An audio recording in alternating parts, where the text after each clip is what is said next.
We are living in a very strange era. People are living longer than ever before, yet also lonelier than ever before. Families are smaller, friends are scattered, and retirement no longer means gathering together. It often means facing the rest of life alone. As loneliness becomes a global reality, the world begins to respond in very different ways. Some places choose warmth and flexibility. Some turn everything into order and regulation. Some are so straightforward that they treat companionship as an everyday service. In this video, we will go through countries considered ideal for retiring alone, not through tourism advertising, but through real living costs, real societies, and how each culture treats loneliness. And in the end, you may realize, the question is not where is the cheapest, but where makes you feel that you are still living. The final ending may surprise you greatly. Dream it. Pack it. Go. To 5. Thailand. The Kingdom of Ease.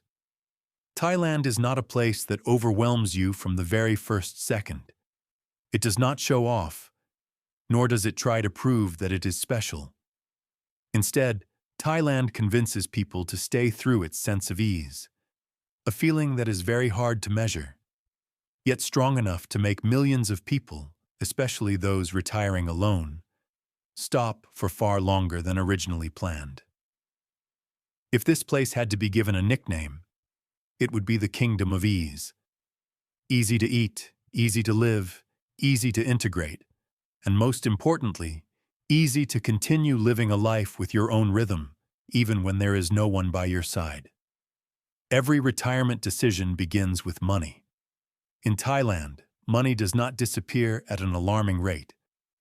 For a person living alone, the current average total cost of living is about USD 900–1,200 per month. This amount is enough for a tidy one-bedroom apartment, comfortable meals at local eateries, utilities, internet, transportation, and a portion set aside for basic health care. What makes this figure worthwhile is not that it is cheap, but that it is stable. You know how much you are spending. You will spend almost the same amount the following month, and you are rarely startled by a bill large enough to shake your entire life plan. When money is no longer a constant worry, the living environment begins to reveal its role. Thailand has a rhythm of life that is difficult to replicate. Bangkok is crowded but not cold. Just turn into a small alley, and the pace immediately slows down. Chiang Mai feels like an extended pause, where greenery, cafes, and long-established expatriate communities create a sense of familiarity, even for newcomers. Here, living alone is not seen as a deficiency. You eat dinner alone, take walks alone, sit in cafes alone. No probing looks, no awkward questions. That quiet acceptance softens loneliness in a very natural way. When life has become stable, a very human need emerges. The need for someone to talk to share a meal with, so that days do not pass in absolute silence. And dating, companionship in Thailand exist in a way very different from common perceptions. There are no posted price lists, no openly advertised by-the-hour services. Instead, relationships form out of everyday life, dating apps, familiar cafes, gyms, or gatherings among friends.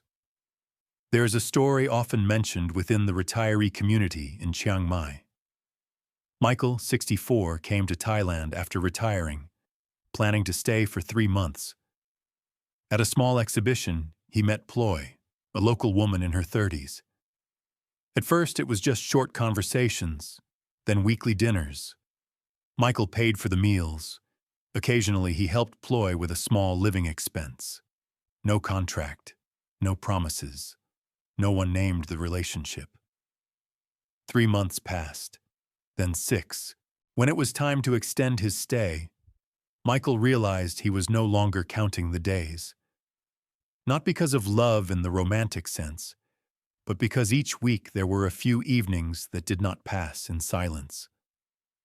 In Thailand, companionship often exists like this, ambiguous yet accepted, close enough to feel warm, distant enough not to become a burden. At the center of this emotional life is a decisive factor that is rarely spoken of, frankly: visas.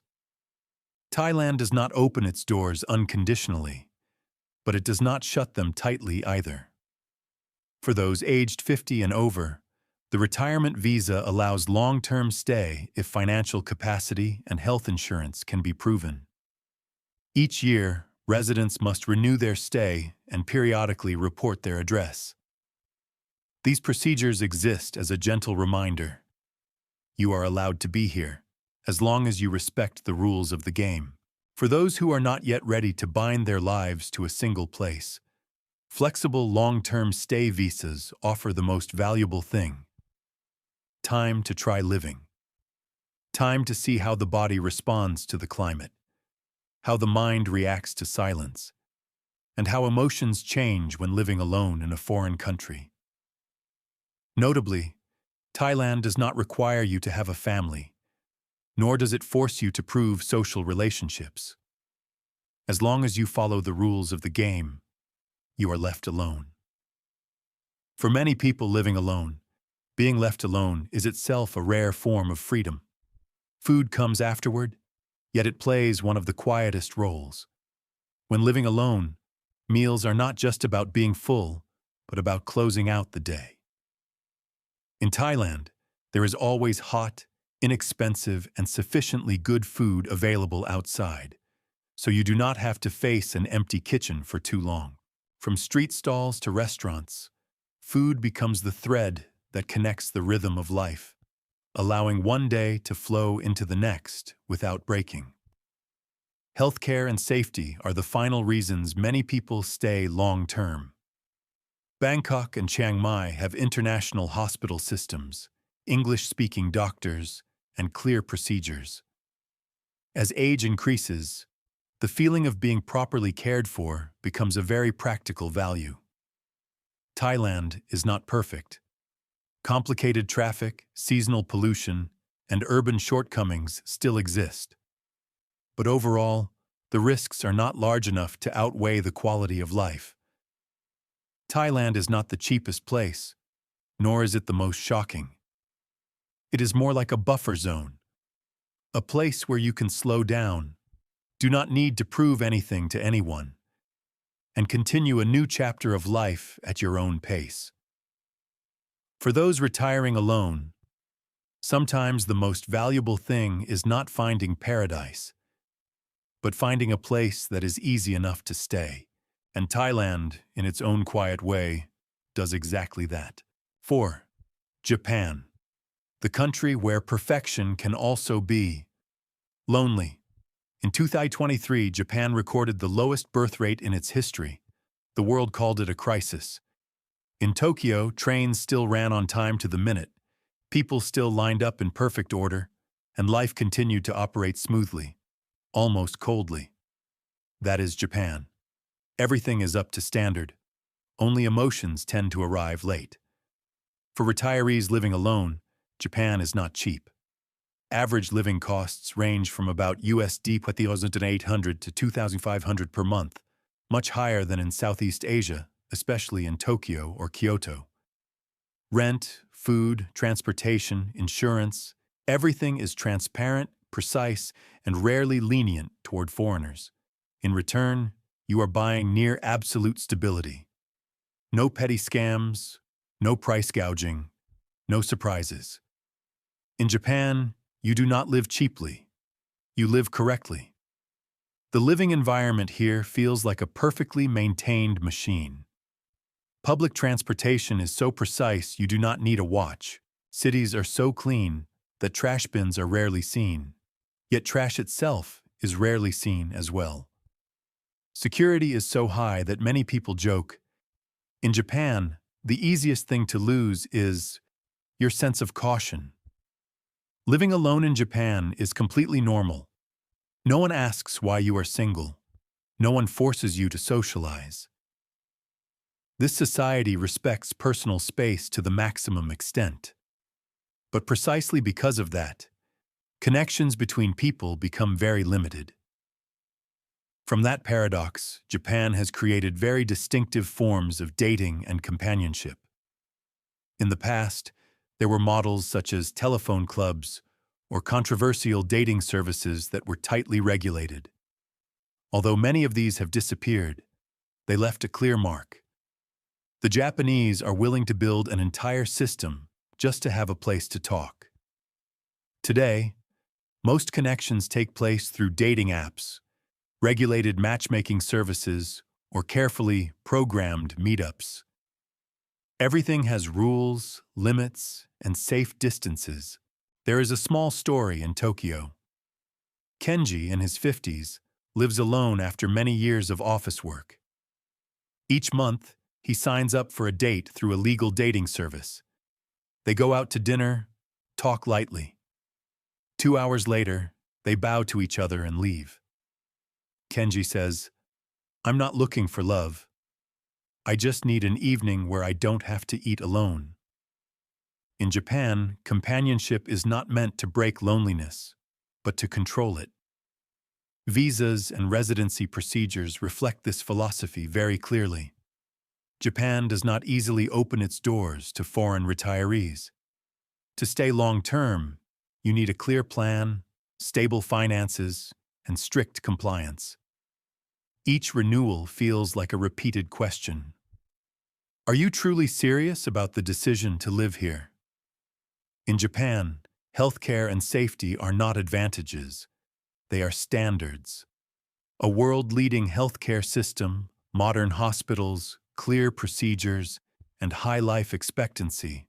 You can live alone, move around alone, and not worry that you will be forgotten if something happens. Japanese cuisine hardly needs any introduction. Sushi, ramen, and wagyu have become global icons.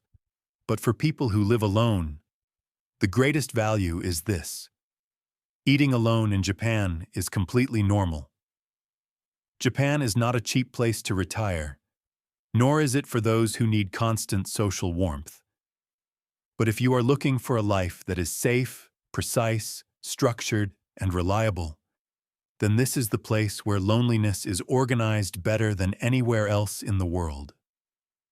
If you had to retire alone, would you choose Japan's perfect but silent sense of safety, or a less perfect place that feels warmer? If you find the way Japan treats loneliness particularly interesting, please hit like and subscribe so I can continue analyzing the remaining countries. Places where loneliness is viewed in very different ways. 3. South Korea. A society that is always online. If Japan is famous for trains that run on time, then South Korea stands out for something else. A society that is always active. Internet speeds are among the fastest in the world. Phones are constantly in hand. Messages arrive instantly. And if you respond slowly, the other person may very well think something is wrong with you. That is South Korea. Fast, highly connected, and almost without an offline button. For retirees living alone, this is a very different experience. Not as gentle as Thailand, not as quiet as Japan. South Korea is like a big city that never sleeps, and sometimes does not let your mind rest either. The cost of living reflects this very clearly. For someone living alone, total monthly expenses in South Korea typically fall in the range of USD 1,600 to 300, depending on the city and lifestyle. Seoul is the most expensive. Rent is high, especially if you want to live near the city center or close to a subway station. Food is not particularly cheap. Transportation is convenient but not free, and housing costs are often the biggest barrier for foreigners. South Korea is not a cheap living destination. It is a place to live fast and live in rhythm. If you have a stable income or a solid pension, life here is very convenient. If not, financial pressure tends to appear fairly quickly. In return, the living environment in South Korea is extremely modern. Public transportation is comprehensive, and technology permeates every detail of daily life, from payments and booking medical appointments to ordering food at midnight. Society operates at high speed, and it expects each individual to keep up with that pace. It is precisely in this high-pressure, constantly connected society that dating and socializing in South Korea take on a very distinctive character. Online dating is not only common, but almost a default part of urban life. Dating apps, social media, messaging, video calls, everything happens quickly, with many options and constant interaction. But what is interesting is this. Having many connections does not mean deep attachment. In a society that values image, success, and speed, relationships often begin quickly and can end just as quickly. There is a small story in Seoul. Jin Ho, in his early 40s, lives alone in a studio apartment near Gangnam. He uses dating apps every evening, talks to many people, and sometimes meets them after just a few days of messaging. They go out to eat, take photos, post stories. Everything looks very typically Korean. But Jin Ho once said, "I always have someone to talk to, but very rarely someone to be silent with." In South Korea, companionship is often meant to fill an immediate gap, not to walk together for the long term. Visas and residency in South Korea also reflect this spirit to some extent. The country welcomes foreigners for skills, work, and study, but it is not particularly accommodating to a purely retirement-based model. Long-term stay requires clear planning, complete documentation, and the ability to adapt to a fast-paced, highly standardized way of life. In South Korea, healthcare is a major advantage. The healthcare system is modern, high-tech, fast, and comprehensive. Scheduling appointments, receiving treatment, and tracking medical records are all very convenient. Social security and public safety are generally good. You can live alone without worrying too much about personal safety. However, medical and living costs are still factors that need long-term consideration. Korean cuisine is very easy to recognize. Kimchi, barbecue, tteokbokki, bold flavors, high energy, well suited to a fast-paced lifestyle. For people living alone, eating out is very convenient, but it can also easily become a rushed habit, eating quickly just to keep up with the next schedule. South Korea is not a place for those who want to live slowly. It is also not ideal if you are seeking long-term quiet. But if you enjoy a highly connected, technology-driven society with constant interaction, then South Korea is like a real-life social network. Always people, always noise, always signals of response. If you had to retire alone, would you choose to live in a society that is always online like South Korea? Or a slower place where you can truly listen to yourself? 2. Vietnam. A place where life is still easy to breathe. If there is one country where money no longer feels like a worry every morning you wake up, Vietnam almost always tops the list. For retirees living alone, this is a place where the cost of living is low without sacrificing too much quality of life.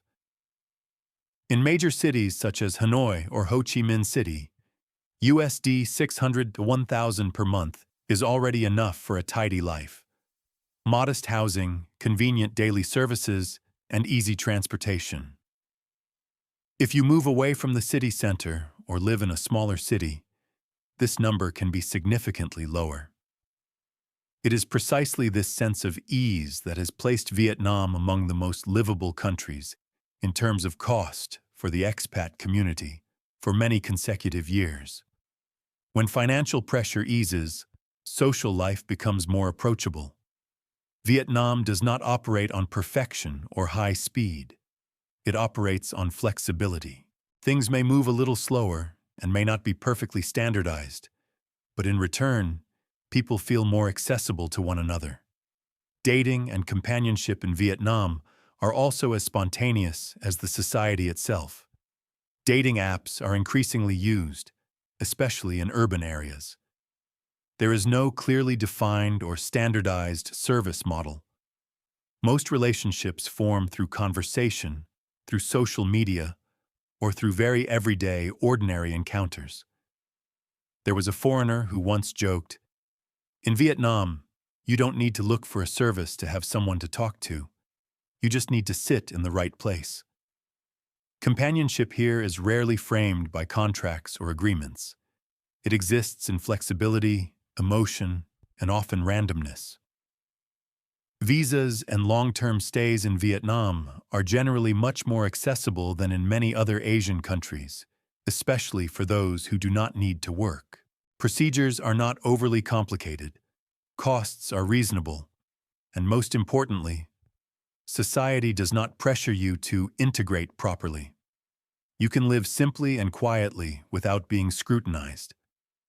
In terms of healthcare and safety, major cities have fairly well-developed public and private hospital systems, with costs much lower than in developed countries.